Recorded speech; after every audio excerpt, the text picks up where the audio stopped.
O resultado electoral en Meaño deixa un panorama político do que se descoñece cal pode ser o desenlace. O Partido Popular foi a formación máis votada adquirindo 6 concelleiros por 5 de Meaño Independiente e 2 do PSDG. O líder dos independentes espera que a vila teña o cambio que reclaman os veciños. Hai uns resultados, 1.400 en números redondos votos do Partido Popular, 1.300 votos de independentes, 500 e algo votos de PSOE e 135 votos do BNG. E creo que a maioría dos veciños van nunha liña e esperemos que lle demos esa maneira distinta que si as urnas demostran que demandan. As Pérez asegura que Meaño necesita un goberno estable que só pode sair mediante un acordo. O Independiente ábrese a falar cas outras formacións, pero co obxectivo de dar a Meaño un goberno diferente.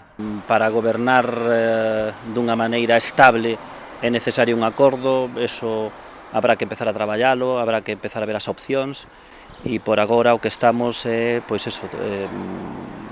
abertos, dispostos a falar con quen sexa, sen descartar nada, pero pensando nun goberno diferente ao que ata agora hubo.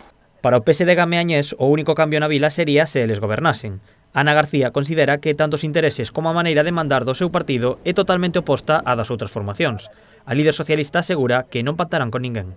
Bueno, nós non creemos que teñamos a chave, nós creemos que as dúas forzas de dereitas, que son eles, acabarán chegando a un acordo e pactando, porque teñen a mesma ideoloxía e intereses comuns. A día de hoxe, eu, Ana Belén e o meu compañeiro Manuel Radío decimos que nós non imos a pactar.